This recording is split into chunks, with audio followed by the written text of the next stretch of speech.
Sa loob ng isang tahimik na gabi sa Manila, isang mensahe ang kumalat na parang apoy sa social media. Ang pangalan ng isang pambansang bayani ay biglang naging sentro ng isang kontrobersyang walang sinuman ang inaasahan. Manny Pacquiao, ang lalaking nagdulot ng karangalan sa Pilipinas sa buong mundo. Ang kampiyon na naging senador, ang pakman na kinikilala kahit saan ka man pumunta sa mundo, ngayon ay nasa gitna ng isang iskandalo na tumatagos sa puso ng kanyang pamilya. Pero ano nga ba ang totoo? Bakit biglang sumiklab ang ganitong usapin? At sino ang may kasalanan sa lahat ng ito?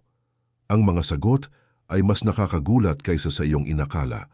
At bago matapos ang kwentong ito, maaaring magbago ang lahat ng iniisip mo tungkol sa pamilyang Pacquiao. Magandang araw sa inyong lahat. Bago tayo magsimula, gusto ko munang malaman saan kayo nanonood ngayon. Taga Cebu ba kayo? Davao, Marikina, Manila? O kaya naman ay nasa ibang bansa na ngayon? Ilagay ninyo sa comments ang inyong syudad para malaman natin kung gaano kalawak ang ating komunidad. At huwag kalimutang mag-subscribe at i-on ang notification bell para sa mga susunod pang kwento na tiyak na magpapainit ng inyong utak. Ngayong araw na ito, tatalakayin natin ang isang kwento na hindi lang tungkol sa showbiz, hindi lang tungkol sa pera, kundi tungkol sa pamilya, sa pagmamahal at sa katotohanan na madalas ay natatakpan ng mga haka-haka at chismis sa internet. Nagsimula ang lahat sa simpleng post, isang larawan, isang caption. Pero sa mundo ng social media, ang simpleng bagay ay maaaring maging malaking kontrobersya sa loob lamang ng ilang oras. Si Eman Bacosa, ang anak ni Manny Pacquiao, ay nakita kasama ang mga kilalang personalidad sa industriya ng entertainment. Para sa marami, ito ay isang normal na sandali, isang pagpapakita ng suporta mula sa mga taong nakakakita ng potensyal sa kanya. Pero para sa iba, ito ay naging dahilan upang magtanong, upang mag-isip, at sa huli, upang humusga. Nagsimulang lumabas ang mga komento na para bang alam na alam nila ang buong kwento ng buhay ng pamilyang Pacquiao. Sinasabi nilang si Eman ay hindi raw binibigyan ng sapat na suporta ng kanyang ama. Sinasabi nilang mas maraming tumutulong sa kanya kaysa sa sarili niyang pamilya. Sinasabi nila ang mga bagay na tila totoo, pero sa katunayan, pawang haka-haka lamang. Paano nga ba nagsimula ang lahat ng ito? Sino ang unang nagtanim ng mga duda sa isipan ng publiko? At bakit ganoon kadali para sa mga tao na maniwala sa mga bagay na hindi naman nila personal na nakita o naranasan? Ang social media ay may kapangyarihang magpalaganap ng impormasyon, pero mayroon din itong kapangyarihang magpalaganap ng kasinungalingan. Sa kasong ito, ang linya sa pagitan ng katotohanan at kasinungalingan ay naging napakahirap na makita. Unti-unti ang mga tao ay nagsimulang bumuo ng kanilang sariling bersyon ng kwento base lamang sa mga nakita nila sa screen ng kanilang cellphone. Walang konteksto, walang buong larawan, walang tunay na kaalaman tungkol sa nangyayari sa loob ng pamilya. Pero sapat na ito para sa kanila upang magdesisyon, upang magsalita at upang manghusga. Si Manny Pacquiao ay hindi lamang isang ordinaryong tao. Siya ay isang simbolo ng pag-asa para sa milyon-milyong Pilipino. Mula sa kahirapan sa General Santos City, umabot siya sa tuktok ng mundo. Naging kampiyon hindi lang ng Pilipinas, kundi ng buong mundo. Ang kanyang mga laban ay hindi lang mga laban sa boxing ring, kundi mga laban na kumakatawan sa lahat ng Pilipinong nangangarap ng mas magandang buhay. Kaya naman kapag may isyong konektado sa kanya, lalo na kung ito ay tungkol sa kanyang pamilya, ang publiko ay nagkakaroon ng malakas na reaksyon. Ito ay dahil sa ating kultura. Sa Pilipinas, ang pamilya ay hindi lang pamilya. Ito ay ang pundasyon ng ating lipunan, ang sentro ng ating pagkakakilanlan. Kaya kung may mga aligasyon na may miyembro ng pamilya na hindi nabibigyan ng tamang suporta, ito ay hindi lang personal na usapin. Ito ay usaping moral, usaping pangkultura. Ang mga Pilipino ay may mataas na pamantayan pagdating sa pakikitungo sa pamilya. At kahit ang pinakamayaman o pinakasikat ay hindi exempted sa mga pamantayang ito. Ngunit ano nga ba ang tunay na nangyayari sa loob ng pamilyang Pacquiao? Mayroon bang katotohanan sa mga akusasyon o ito ay isa lamang halimbawa kung paano ang internet ay maaaring lumikha ng problemang hindi naman talaga umiiral. Habang tumitindi ang usap-usapan sa social media, may isang tao na hindi na nakatiis. Si Malu Masangkay, ang personal assistant ni Jinky Pacquiao, ay lumabas at nagsalita. Hindi ito basta-basta pahayag. Ito ay isang emosyonal na depensa, isang testimonya mula sa taong nakakita ng lahat ng nangyayari sa loob ng pamilya. Si Malu ay hindi celebrity, hindi artista, hindi politiko. Siya ay isang ordinaryong empleyado na naging saksi sa buhay ng pamilyang Pacquiao sa loob ng mahabang panahon. At sa kanyang pananalita, makikita mo ang frustration, ang pagkabigo, at ang desperasyon na ipagtanggol ang katotohanan laban sa agos ng mga maling impormasyon na kumakalat sa internet. Sinabi niya na personal niyang nasaksihan ang suporta na ibinigay ni Manny at ni Jinky kay Eman sa buong mga taon. Hindi lang basta suporta na pangmaterial, kundi suportang emosyonal, suportang espiritual, suportang pampamilya. Ayon kay Malu, ang problema ay ang mga tao ay nagsasalita na para bang wala silang ibinigay kay Eman, pero ang totoo, lagi silang nandyan. Ang issue lang ay hindi nila kinakailangan na i-post ang bawat tulong na ginagawa nila. Sa kulturang Pilipino, mayroon tayong konsepto ng pagtulong nang hindi umaasa ng credit. Ang tunay na pagtulong ay hindi kailangang ipagyabang o ipakita sa publiko. Ginagawa ito dahil sa pagmamahal, hindi dahil sa papuri. At ito ang punto ni Malu. Sinabi niyang lagi nilang binibigyan si Eman ng lahat ng kailangan niya mula sa basic necessities hanggang sa mga instrumentong pangmusika, mula sa edukasyon hanggang sa mga personal na kagustuhan niya. Pero dahil hindi ito nakapost sa Instagram o Facebook, ang mga tao ay nag-assume na walang nangyayaring tulong. Ito ba ay tama? Ito ba ay makatarungan? Nakakainis man isipin, pero ganito talaga ang realidad ng social media age. Kung hindi mo ipinakita, para bang hindi nangyari. Kung walang picture, walang proof. Kung walang video, walang ebidensya. Pero ang katotohanan ay hindi umiikot sa social media posts. Ang katotohanan ay nangyayari sa mga sandaling walang kamera, sa mga usapang walang recording, sa mga pagtulong na walang saksi maliban sa mga taong direktang involved. Si Malu ay nagbigay din ng mga specific na halimbawa. Sinabi niya na parang kino-compare ng mga tao ang tulong sa mga bagay na trivial tulad ng sapatos. Pero ang totoo, ang pinag-uusapan dito ay mga mahalagang bagay tulad ng musical instruments, pag-aaral, at lahat ng kailangan at gustuhin ni Eman.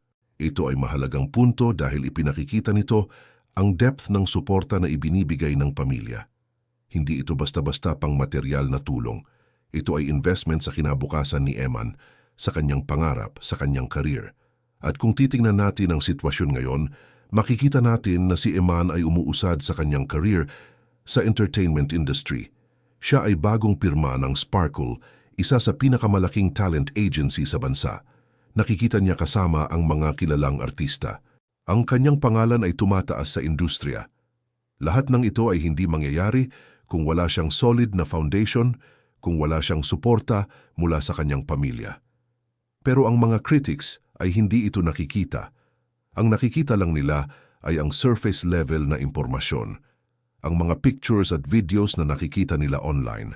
At mula doon, bumubuo sila ng konklusyon na madalas ay malayo sa katotohanan. Ngunit hindi lang si Malu ang nagsalita. Ang buong internet ay nag-erupt sa discussion tungkol sa isyung ito. Ang comment sections ay puno ng iba't ibang opinyon mula sa mga taong sumusuporta kay Eman at sa pamilyang Pacquiao hanggang sa mga taong patuloy na nag-i-insist na may mali sa sitwasyon. Pero ang nakaka-interes, ang majority ng mga comments ay pabor sa pamilya. Maraming netizens ang nagsabi na sa lahat ng interviews ni Eman, wala siyang sinabi na masama tungkol sa kanyang ama. Ni minsan, hindi siya nagreklamo.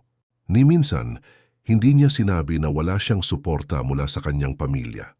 Ang mga taong gumawa ng issue ay hindi si Eman mismo, kundi ang mga third parties, ang mga taong wala namang personal na kaalaman tungkol sa sitwasyon.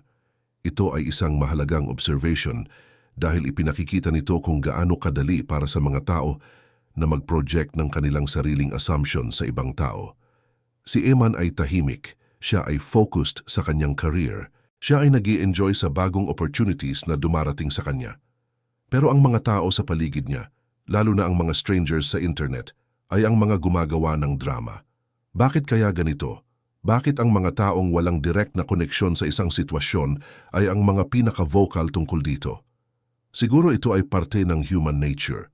Gusto nating magsalita, gusto nating magbigay ng opinyon, gusto nating maging parte ng conversation kahit wala tayong alam sa full story. At sa social media, lahat tayo ay may platform, lahat tayo ay may boses, lahat tayo ay may kakayahang mag-share ng ating opinyon sa buong mundo. Ang problema ay, hindi lahat ng opinyon ay base sa facts, hindi lahat ng opinyon ay helpful, at hindi lahat ng opinyon ay deserve marinig. May mga netizens din na nagsabi na si Eman ay mature sa kanyang pag-handle ng criticism. Sa kanyang mga interviews, sinabi niya na kapag may mga taong nag-criticize sa kanya, ang sagot niya lang ay, God bless. Simple pero powerful. Ito ay nagpapakita ng kanyang character, ng kanyang pagpapalaki, ng kanyang values. Hindi siya sumasagot sa negativity ng mas maraming negativity. Hindi siya nakikipag-away sa mga taong hindi naman siya kilala.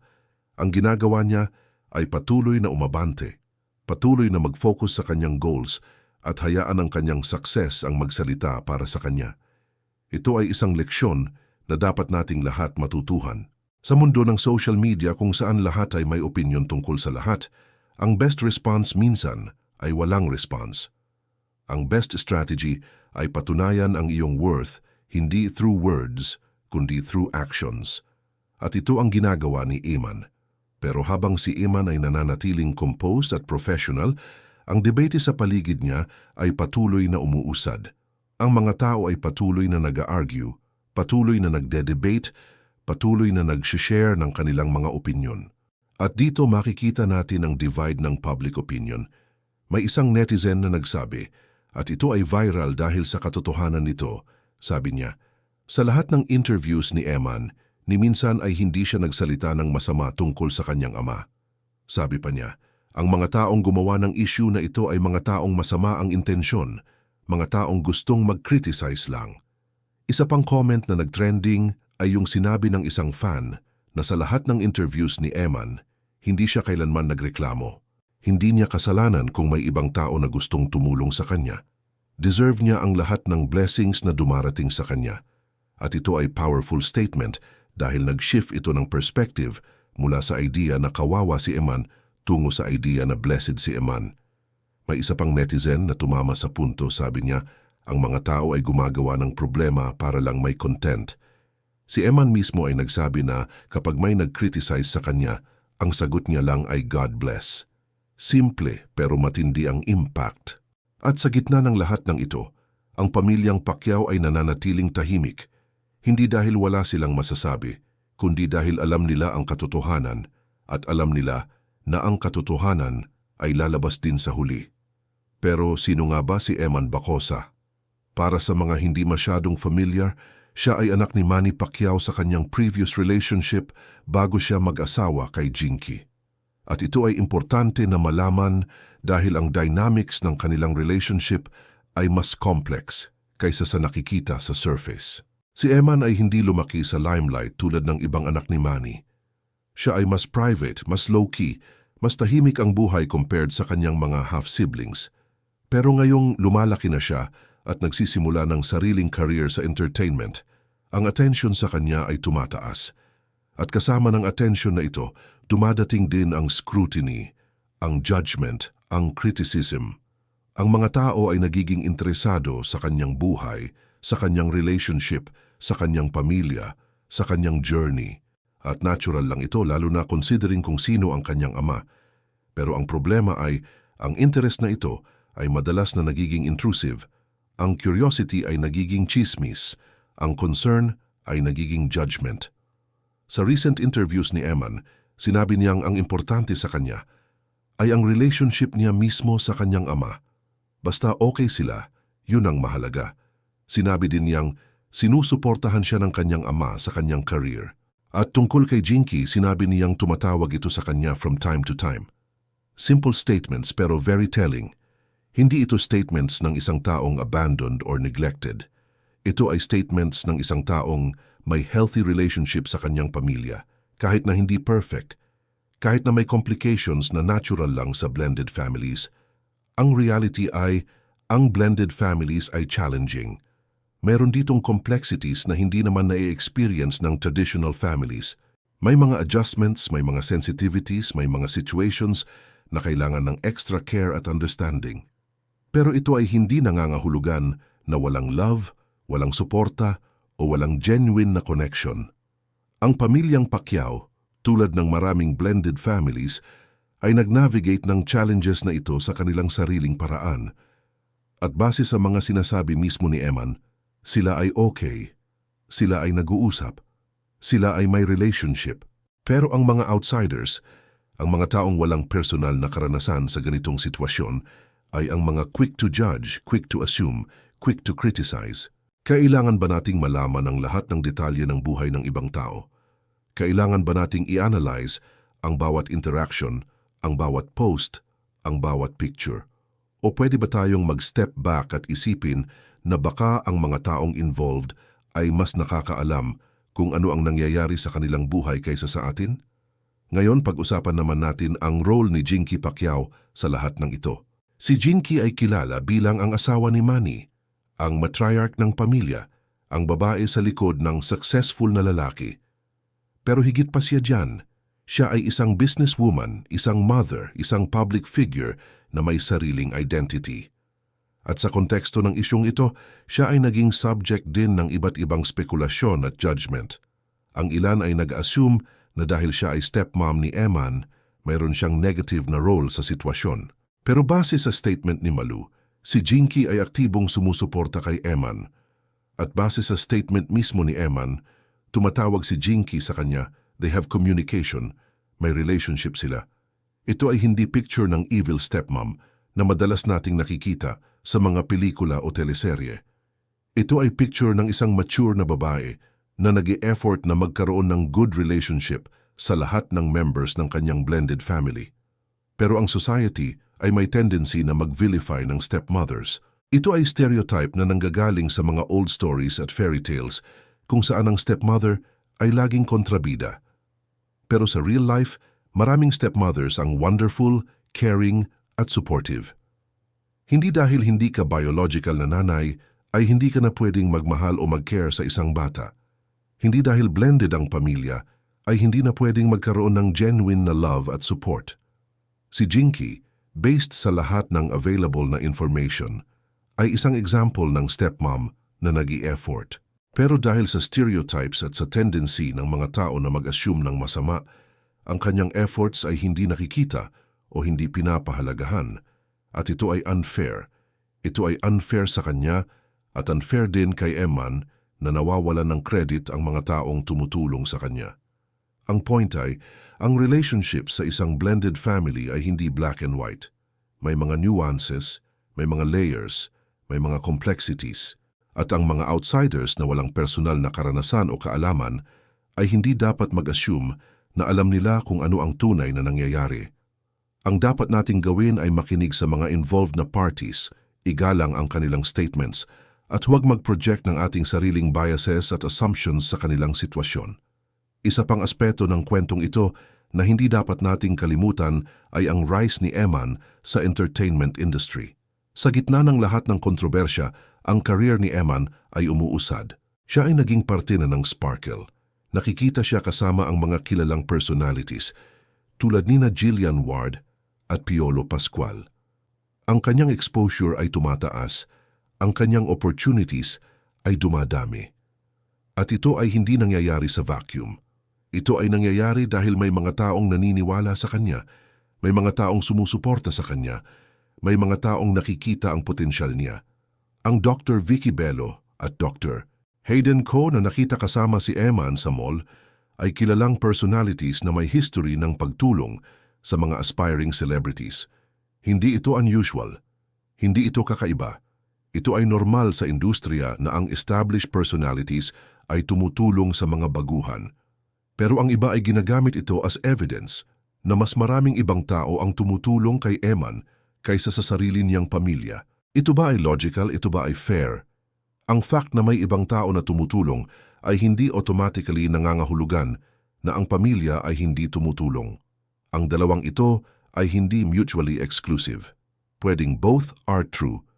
Pwedeng ang pamilya ay sumusuporta at pwede rin na may ibang tao na nagbibigay din ng suporta. At in fact, ang mas maraming support system ni Eman ay mas maganda para sa kanya. Ito ay nangangahulugan na siya ay surrounded ng mga taong naniniwala sa kanya at gustong tumulong sa kanya na umabot sa kanyang pangarap. Bakit ito magiging negative? Bakit ito magiging dahilan para i-criticize ang kanyang pamilya? Ang logic ay hindi sumusunod. Pero sa world ng social media, ang logic ay madalas na nawawala. Ang emotions ay nag-o-override sa reason. Ang narratives ay mas mahalaga kaysa sa facts. At ito ang nangyayari sa case na ito. May narrative na ginawa ang mga tao at kahit na may evidence na against sa narrative na yan, patuloy pa rin nilang pinanghahawakan ito. Bakit?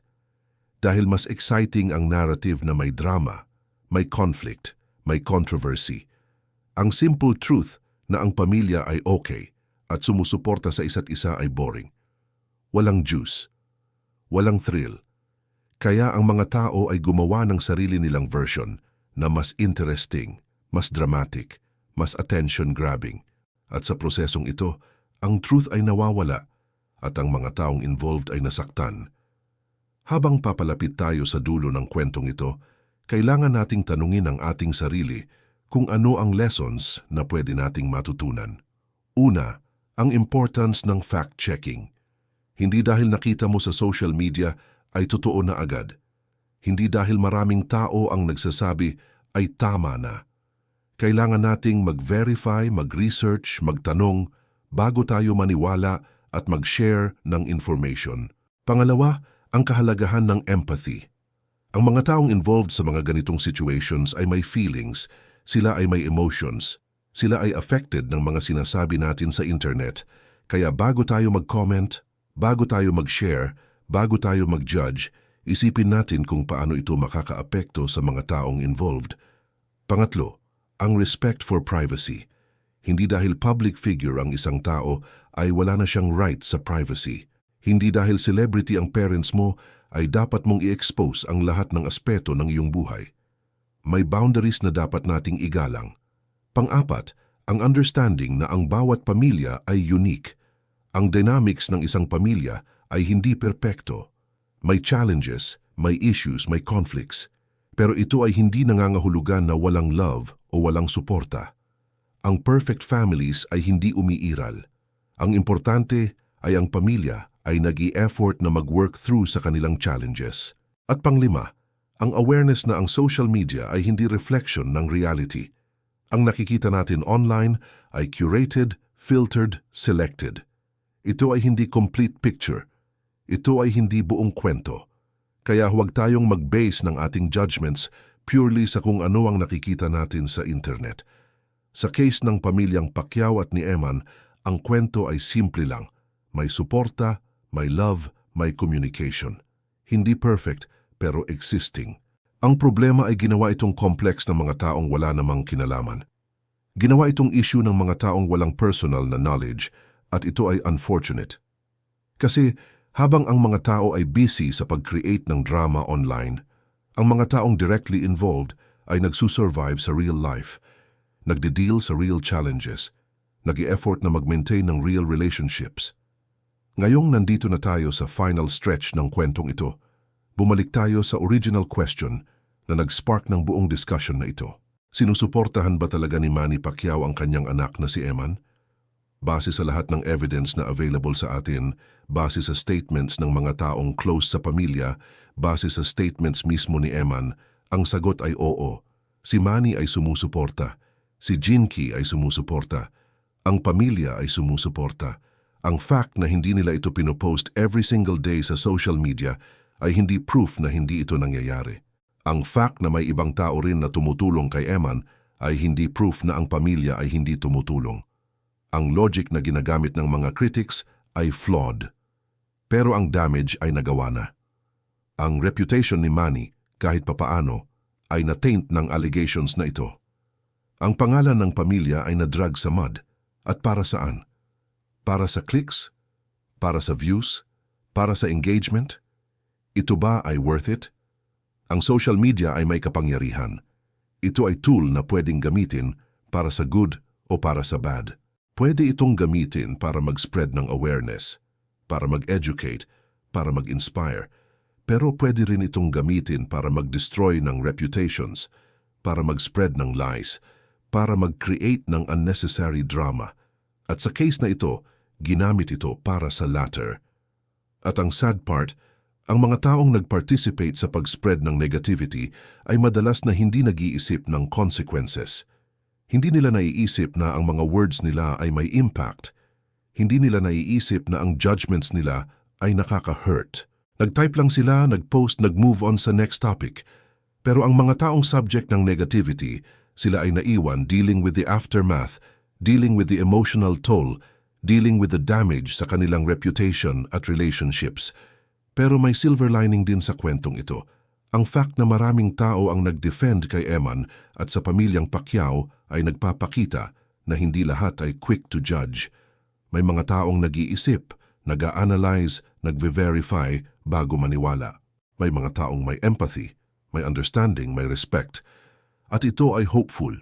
Ito ay sign na kahit sa digital age kung saan ang misinformation ay madaling kumalat, may mga tao pa rin na nagpa-prioritize sa truth. Ang question ngayon ay paano tayo matututo mula sa ganitong experience? Paano natin mai-ensure na sa future hindi na tayo mabilis manghusga? Paano natin mai-ensure na ang ating platforms ay ginagamit para sa good at hindi para sa harm? Kaya ano nga ba ang final verdict? Sino ang tama at sino ang mali sa lahat ng ito? Ang reality ay, hindi ito black and white.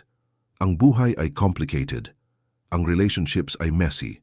Ang families, lalo na ang blended families, ay may unique challenges. Pero ang bottom line ay simple. Ang pagmamahal at suporta ay hindi laging visible sa social media. Hindi kailangan ng publicity para maging totoo. Hindi kailangan ng validation mula sa strangers para maging meaningful. Ang tunay na relationships ay built sa private moments, sa mga conversations na walang audience, sa mga gestures na walang cameras. At ito ang hindi maintindihan ng maraming tao. Ang hinahanap nila ay evidence, proof, documentation. Pero ang love at support ay hindi laging quantifiable, hindi laging measurable, hindi laging postable. Si Eman ay patuloy na umuusad sa kanyang career. Ang kanyang future ay bright. Ang kanyang opportunities ay marami.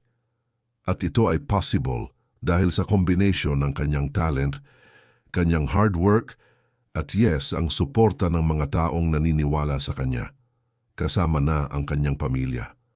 Ang pamilyang Pacquiao naman ay patuloy na nabubuhay. Patuloy na nagdi-deal sa challenges ng being public figures. Patuloy na nag-e-effort na mag-maintain ng privacy kahit na ang buong mundo ay interested sa kanilang buhay. At ikaw ang nanonood ngayon, ano ang iyong take sa lahat ng ito? After hearing the full story, after seeing all sides, ano ang iyong conclusion? Sinusuportahan ba ni Manny Pacquiao si Eman? O may dahilan pa rin ba para mag-doubt? Dapat ba tayong maniwala sa mga sinasabi ng mga taong close sa pamilya?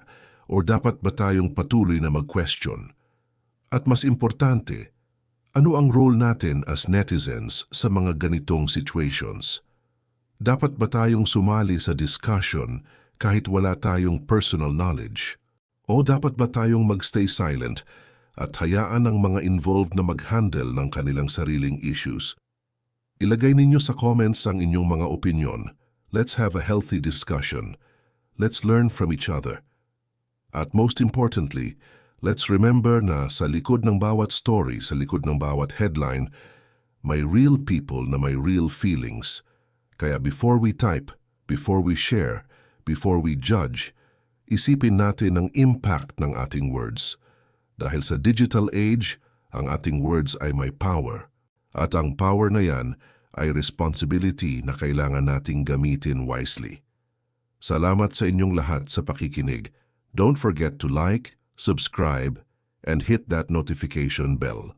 At syempre, ilagay sa comments kung saan kayo nanonood at ano ang inyong take sa kwentong ito. Hanggang sa muli, ingat tayong lahat at sana patuloy tayong mag-isip bago tayo magsalita.